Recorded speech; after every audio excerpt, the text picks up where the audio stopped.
Now is the time to start wrapping up your lead magnet creation and start thinking on how you would like to promote it. So in this lesson, we are dedicated to completing our lead magnet and brainstorming that promotion. And so while we wrap up our lead magnet, so the time that you've dedicated today to be able to actually work on your list building and your lead magnet, to wrap it up in the creation process, you want to review your content for holes, we can basically say. Missing information, things that would actually help beef it up and make it even better. Start looking for typos, start doing your proofreading. You don't want to publish anything, that's got some embarrassing mistakes there. You can also add subtitles where appropriate. So it's a good idea to start reading it through. New ideas will come to you, write them down and add them in. And adding subtitles is a good idea because it just helps the flow for you and your readers to break it up. Don't just keep it one long body of text. You do want to break it up. You want to make sure you trim your paragraphs down to 5 lines or less. As I, continue to repeat, don't make it big blocks of text. You need to really make it readable. Use bullet points and use lists. People love lists. They're really easy to digest. Don't forget to add images to illustrate your ideas, make it more interesting to look at. And then, like I mentioned before, add your website, your name, your email address to the footer. You want to make sure that people can find you online or maybe even call you with the information that they have on the lead magnet. And that's because it's quite possible your lead magnet could be shared with someone who signed up for your list and they gave it to a friend or colleague. So you want that person who may receive your lead magnet in some way to be able to reach you or join your list. So as you're wrapping up your lead magnet, we're going to soon start promotion for it and getting our opt-in forms created and the important pages on your website ready for all of the traffic that will hopefully be streaming in from our promotion efforts. But you also do want to start thinking about the ways you'd like to promote this new resource. So it's worth it as you complete your lead magnet today to start thinking about, for example, the social media sites you want to promote your lead magnet on. So start thinking about how you like to promote it. Like, for example, think of 3 to 5 social sites that could be a good fit for your promo. Because you're going to be posting the details of your campaigns of this lead magnet on your social profiles and could even use paid promotion tools to boost their reach and target new audiences, which we're going to get to, in more detail later. And so we will get to it later in the program, but start thinking about where you think this would be a good fit for you on your social profiles. And through email. So don't forget about your current subscribers if you have them. So just because you're using, offers, giveaways, and exclusive content to try and grow your email list doesn't mean that you can't and shouldn't capitalize upon your existing subscribers, again, if you do have them.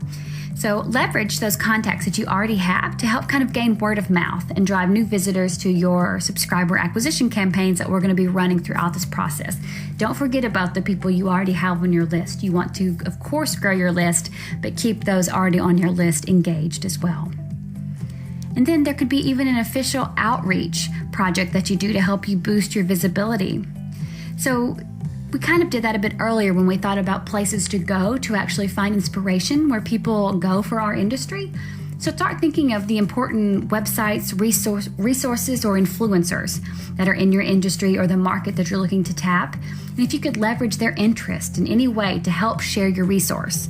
So if, for some reason you get in with somebody big in your industry, or someone that would actually be willing to share this lead magnet you're creating, that would be a really good way to boost visibility for your brand and for your website. We will be creating a formal list of such websites, important influencers and sites in your industry in a future lesson coming up. But you could start just digging around, getting a feel for, who's really in your, sphere of influence at this stage. So that would be helpful as well. And if you do start reaching out, we're going to go over this, in much more detail, but the quick 101 for outreach emails. If you do find some people that you would like to ask if they'd be interested in, sharing your lead magnet, if it's something they might be interested in, make sure that you keep your message to them. If you're sending, for example, a few of them, sometimes this happens, make sure you personalize it. Don't make, goofy mistakes and get the name of the person wrong that you're emailing or the name of their blog incorrect. You want to make sure that it's super personal to the person you're reaching out to.